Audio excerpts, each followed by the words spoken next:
alguna pregunta que surja.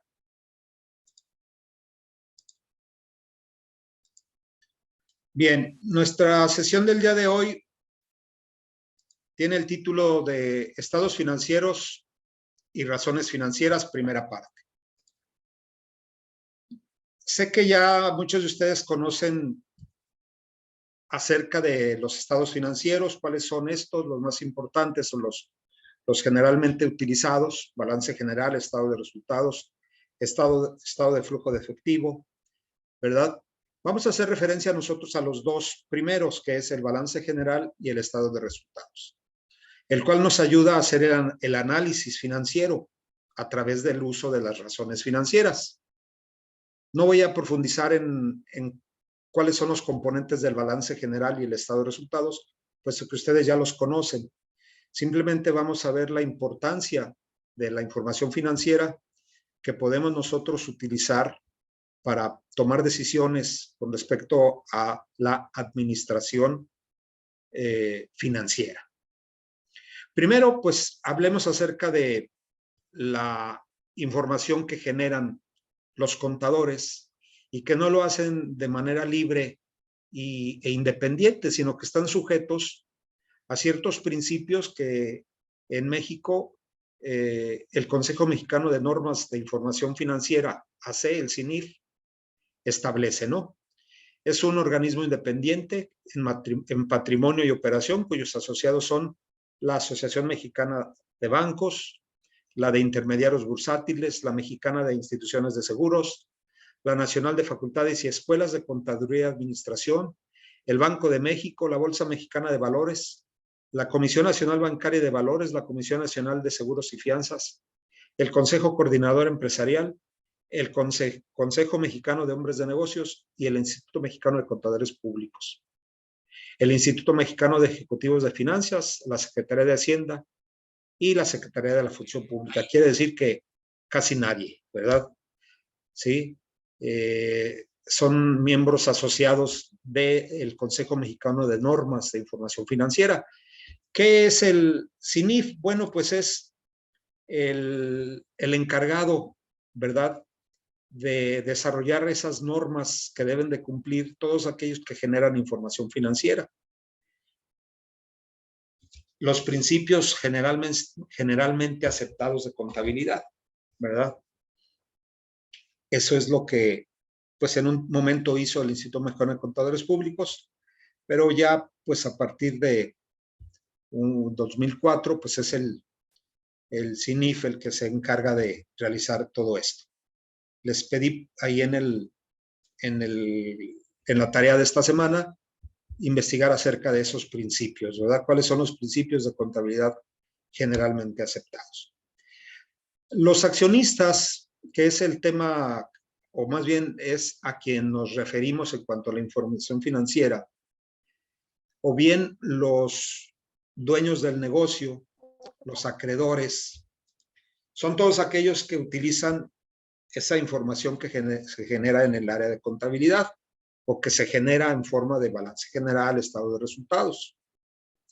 Estos estados financieros, pues, se reportan a los accionistas a través de una carta, ¿verdad?, que se les proporciona para saber acerca de la situación en la cual se encuentra la empresa. En esta ocasión, bueno, pues nosotros hablaremos acerca de las razones financieras, que tienen que ver con ¿qué? Pues con el análisis de esos estados financieros de los cuales nos estamos hablando ahorita. Las razones financieras, ¿sí?, no son otra cosa más que cocientes, ¿verdad? O bien cifras que me van a ayudar a evaluar de manera comparativa o a través de una evolución histórica, a través de comparaciones con empresas similares, pues la situación de la empresa, saber si está bien o está mal. Nosotros en medicina nos damos cuenta que los especialistas utilizan los signos vitales, ¿verdad? La presión arterial, que debe de estar entre 90 y 120, o que nuestra temperatura no debe rebasar 36 grados, y algunos otros signos vitales que tendrán por ahí, pero ya nosotros sabemos que el 36 es bueno, el 37 es malo y el 34 también es malo. La temperatura también baja, fría, pues también es mala, que debemos estar en 36. Entonces decimos, la empresa está bien si anda en 36 grados. La empresa anda en buenas condiciones y trae una presión arterial de 90 a 110 o de 80 a 100. Decimos anda bien, ¿verdad? Pero si ya se va de 120 a 140, pues la empresa anda muy acelerada y puede ser que truene por ahí. En el caso de las finanzas, pues no son esas las cifras, ¿verdad? Sino hablamos de razones o medidas financieras que nos ayudan a evaluar el estado financiero de la compañía, sus signos vitales, pues, en otras palabras. Existen diferentes formas de utilizar las razones financieras, como les decía yo, a través de una comparación, ¿verdad? ¿Con qué? Pues con muestras representativas de una empresa. Una empresa líder puede tener sus razones financieras publicadas, son empresas públicas o de información pública, pues la presentan y pues se pueden ir monitoreando cuál es el estado de esas empresas a través de las razones financieras y nosotros podemos hacer uso de esas para compararlas en un momento dado, ¿no? O también utilizar series de tiempo en el cual pues podemos ver cómo una razón ha venido comportándose a lo largo del tiempo y saber nosotros cuando esta brinca o está en una posición distinta de manera abrupta, pues analizamos cuál fue la condición que provocó que se llegara ahí, ¿verdad? Las razones financieras, a final de cuentas, van a ser cifras que nosotros podemos utilizar de manera adecuada o bien, pues, de manera muy individual o independiente, ¿no? Podemos ir monitoreando nuestra empresa y de acuerdo a nuestros criterios o nuestras metas, pues saber saber si son buenas o son malas. Debemos de tener ciertas precauciones antes de hablar de las razones financieras. Las razones que revelan desviaciones importantes de la norma simplemente indican la posibilidad de que existe un problema. Por lo regular, se requiere un análisis adicional para determinar si existe o no un problema y para aislar las causas del mismo. No porque ya la razón aumentó de un valor a otro, va a haber un problema.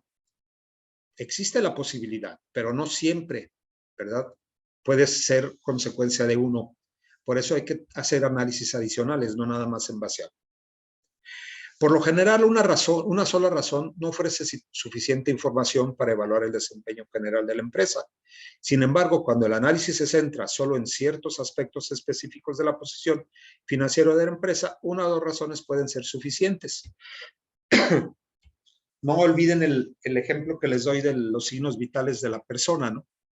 A veces es suficiente la presión, pero luego nos toman la temperatura y nos miden el peso y también tratan de medirnos nuestros reflejos, la dilatación de la pupila, etcétera. O sea, no con una variable es suficiente. A veces se requieren dos o más. Las razones que se comparan deben calcularse usando estados financieros fechados en el mismo periodo del año. Si no lo están, los efectos de la estacionalidad pueden generar conclusiones y decisiones erróneas, ¿verdad? Hay información financiera histórica y cada una de ellas pues se ha de ser desarrollado o se ha obtenido en un entorno particular. No podemos hablar nosotros de unas condiciones similares en periodos, por ejemplo, en nuestro caso en México, de principios de sexenio o de finales de sexenio o a mediados de sexenio. Hay ciertas variables que provocan cambios y que son los conocidos como de estacionalidad, ¿no? No es lo mismo un fin de año que un principio de año en época post-pandémica, o si no es pandemia que se presente o se ha presentado históricamente, pues sí, fin de un sexenio, principio del otro, ¿verdad? son precauciones que se deben de tomar. Número 4, es preferible usar estados financieros auditados. Ustedes ya saben cuáles son esos, para utilizar para utilizar las razones. Los datos financieros que se comparan deben generarse de la misma forma, es decir, un tratamiento contable diferente, sobre todo en relación con el inventario y en la depreciación, puede distorsionar los resultados de las comparaciones de razones, a pesar de haber usado el análisis de una muestra representativa y el análisis de series temporales. Ustedes saben que el inventario pues, se puede medir con diferentes métodos, ¿no? Primeras entradas, primeras salidas, últimas entradas, últimas salidas, o el método ABC, o varios métodos de depreciación. Hay que considerar que los métodos que se utilizan para medir ambos, tanto inventario como depreciación, pues sean los mismos para poder comparar las razones financieras. Un último punto es la inflación. Esta, que no es muy conocida en las generaciones actuales, pues también provoca distorsiones en la información. Hubo épocas donde la inflación era tan alta que deberían reexpresarse los estados financieros. Y bueno, eso causa también efectos nocivos en el momento de hacer un análisis comparativo o de la evolución de las razones financieras. Entonces hay que tener ciertas precauciones para usar las razones financieras que vienen enumeradas aquí y que nos presenta el autor. Ahora sí, hablemos acerca de las razones financieras. Hay categorías, hay varias categorías de las razones financieras.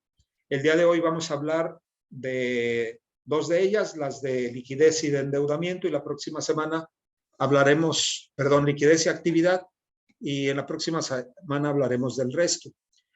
Por conveniencia, las razones financieras se dividen en 5 categorías básicas: razones de liquidez, razones de actividad, razones de endeudamiento, de rentabilidad y de mercado. Las razones de liquidez, actividad y endeudamiento miden principalmente el riesgo, mientras que las razones de rentabilidad miden el rendimiento. Las razones de mercado determinan tanto el riesgo como el rendimiento. Como regla, las entradas necesarias o la información requerida, perdón por este error, requerida, para un análisis financiero eficaz incluyen como mínimo el estado de pérdidas y ganancias o el estado de resultados y el balance general. Bien, entramos de lleno a las razones financieras. Las razones de liquidez. Ustedes saben que la liquidez, pues, es la capacidad que tiene una empresa para cumplir con sus obligaciones. Cuando nosotros decimos o hablamos de activos líquidos en el balance general, ponemos en orden jerárquico lo más líquido, que es el efectivo, luego vienen las cuentas por cobrar y luego vienen los inventarios. O sea, el más líquido es el efectivo, es decir, para poder cumplir con las obligaciones, pues ahí está el efectivo. Luego vienen las cuentas por cobrar, en lo que las hacemos efectivo, pues pagaremos, y luego el inventario, en lo que vendemos el inventario y luego ya pagamos. Por lo tanto, la liquidez se refiere a la solvencia de la posición financiera general de la empresa, es decir, la facilidad con la que puede pagar sus cuentas.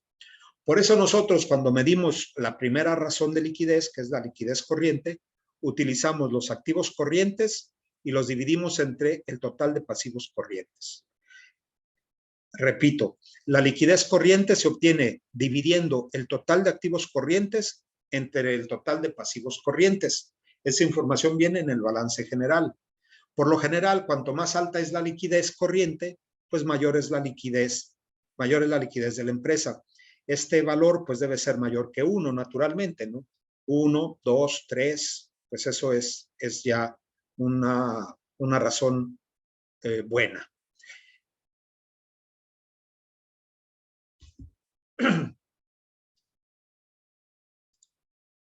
La número 2 es la razón rápida o prueba del ácido. Es similar a la liquidez corriente, con la excepción de que esta excluye el inventario que es comúnmente el activo corriente menos líquido. Si se fijan en la fórmula, es activos corrientes menos los inventarios entre los pasivos corrientes. La baja liquidez del inventario generalmente se debe a dos factores primordiales. Uno, muchos tipos de inventario no se pueden vender fácilmente porque son productos parcialmente terminados. Tenemos inventario de materia prima, de producto en proceso y luego producto terminado. Artículos con una finalidad especial o algo por el estilo. Entonces, no son tan líquidos los inventarios. Algunos son menos que otros. Y dos, el inventario se vende generalmente a crédito, lo que significa que se vuelve una cuenta por cobrar antes de convertirse en efectivo. Un problema adicional con el inventario como activo líquido es que cuando las compañías se enfrentan las más apremiantes necesidades de liquidez, es decir, cuando el negocio anda mal, es precisamente el momento en el que resulta más difícil convertir el inventario en efectivo por medio de su venta. Es cuando vienen la liquidez o que ponen a la rebaja muchos inventarios, pues eso no es del todo bueno. Regresando entonces a las razones de liquidez, pues esta generalmente debe de ser mayor que 1 para nosotros entender que pues la razón es buena, ¿no? Mientras mayor sea, pues mucho mejor. El índice de actividad o las razones de actividad miden la rapidez con la que diversas cuentas se convierten en ventas o en efectivo. Es decir, en entradas o salidas.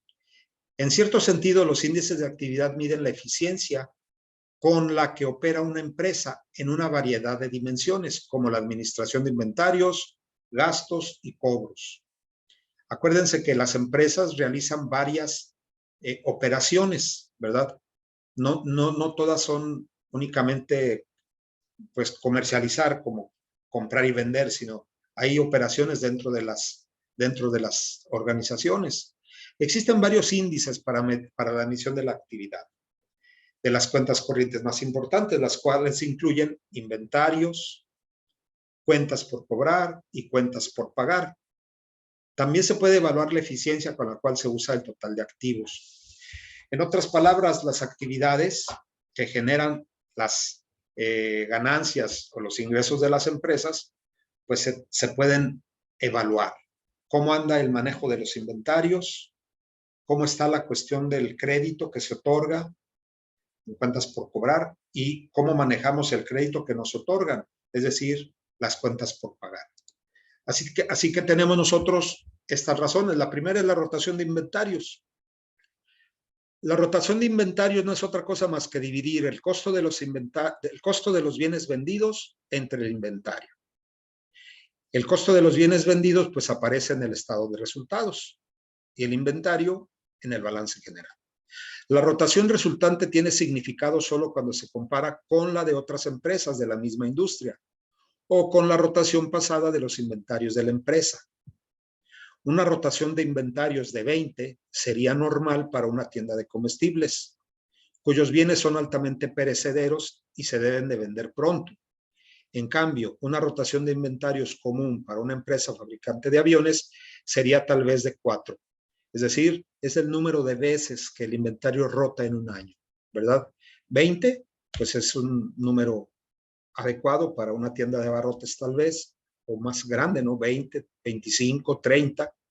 Y para una empresa que vende, pues no sé, acero, pues puede ser a lo mejor 10, 8, ¿verdad?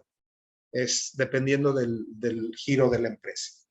La edad promedio del inventario, 365 días que tiene el año, dividido entre la rotación de inventarios, es decir, entre la razón anterior.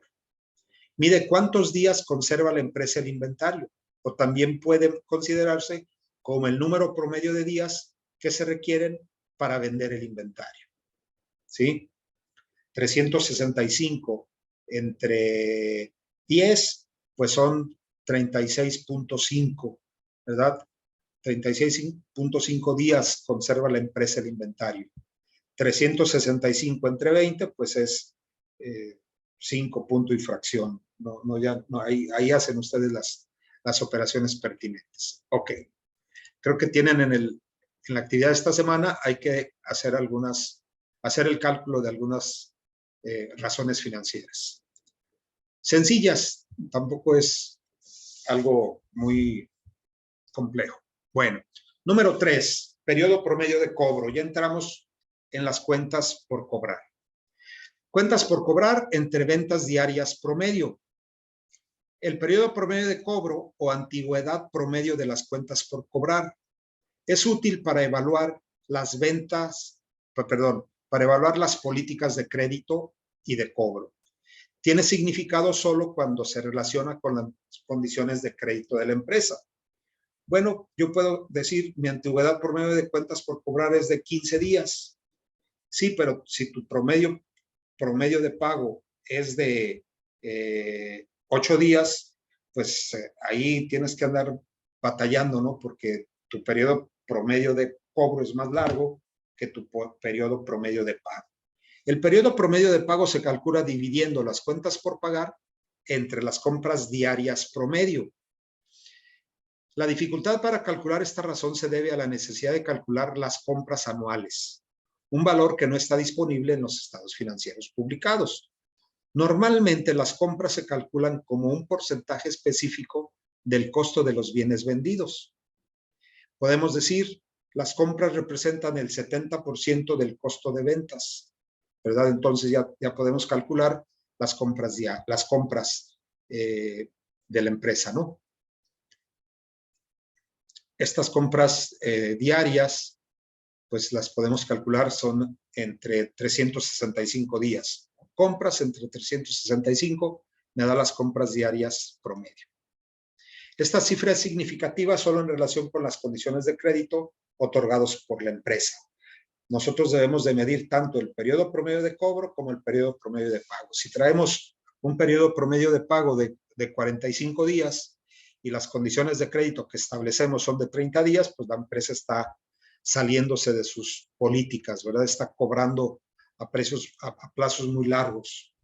O si está cobrando en 25 días y su política es a 30, pues está teniendo también, o siendo a lo mejor muy exigente en el cobro, y eso a lo mejor puede mermar en las ventas. Entonces, hay que analizar de manera muy objetiva las razones financieras. Por último, tenemos la rotación de los activos totales. Los activos totales ya las sabemos en dónde aparecen, en el balance general, y las ventas en el estado de resultados. La rotación de los activos totales se obtiene dividiendo las ventas entre los activos totales. Indica la eficiencia con la que la empresa utiliza sus activos para generar ventas. Por lo general, cuanto mayor es la rotación de los activos totales de una empresa, mayor es la eficiencia con la que se han usado sus activos. Es probable que esta medida sea de gran interés para la administración porque indica si las operaciones de la empresa han sido eficientes desde el punto de vista financiero. Aquí podemos hacer un ejemplo muy sencillo con empresas de poco monto en la inversión. Vemos que una empresa que vende un bien de consumo, a lo mejor, no sé, que se les ocurra, ¿verdad? Sus ventas son muy por encima de sus activos totales. Se me viene a la mente a lo mejor una venta de tortas, tacos, hamburguesas, pues sus ventas son muy altas, ¿sí? Con respecto a los activos totales. Por eso hay muchos negocios que permanecen con sus activos al mínimo, ¿verdad? El pequeño carrito de tacos que les ha dado tanta ganancia, pues porque sus ventas superan en mucho, ¿verdad?, al monto de los activos totales. La rotación de los activos es muy alta, pues, ¿verdad? Las ventas diarias son altas y el monto de los activos, pues, es bajo. Es un ejemplo que les podría dar. En caso de empresas que tienen ventas, pero tienen unos activos demasiado grandes, pues ahí su rotación de los activos totales no puede ser tan grande o no debería de ser tan grande. Bien. Hasta aquí es el análisis de las razones financieras, primera parte. Si tienen alguna pregunta, voy a detener la grabación para que la puedan ver en el momento que lo sea pertinente. Maestro, yo quiero preguntar algo. Sí, Blanca. Por ejemplo, ¿qué fue lo que le pasó a FAMSA? O sea, yo, desconozco, pero ¿por qué cerró FAMSA? Bueno, entre otras cosas que yo he escuchado, porque no conozco tampoco el fondo del problema, es que como tuvieron falta de liquidez para pagar sus compromisos de la comercializadora, es decir, de FAMSA en sí, tomaron recursos del Banco Ahorro FAMSA, ¿verdad? Otorgaron créditos muy fácilmente. Parece que financiaron muchas de las ventas a través del banco, de su propio banco. Y los recursos que toma un banco para financiar los préstamos, pues es proveniente del ahorro de los cuentavientes. Entonces, pues el ahorro FAMSA debió haber tenido grandes cantidades de sus ahorradores y que de ahí pues tomar una parte nada más para financiar los préstamos. Creo que ellos no hicieron lo correcto en ese sentido, ¿verdad? Endeudaron demasiado a la empresa FAMSA, tomaron recursos del Banco Ahorro FAMSA y que fueron tomados de manera inadecuada, perdió liquidez el banco y fue intervenido, y ahí fue cuando se vinieron las demandas de los ahorradores en busca de su dinero que no lo tenían, porque lo habían prestado a la empresa FAMSA para que los clientes adquirieran los productos o la mercancía, y ellos pues tenían que pagarle a los proveedores. Entonces hubo ahí un problema fuerte, ¿verdad? No sé Sí, si un te mal respondí. manejo entonces. Sí, mal Qué manejo de los... interesante. Sí, Muchas gracias. para servirte. Hay información en internet, y como FAMSA emitió acciones o fue de oferta pública, pues hay información a la cual puedes tener acceso. Puedes buscar en la Bolsa Mexicana de Valores y preguntar por la información de FAMSA, ¿verdad?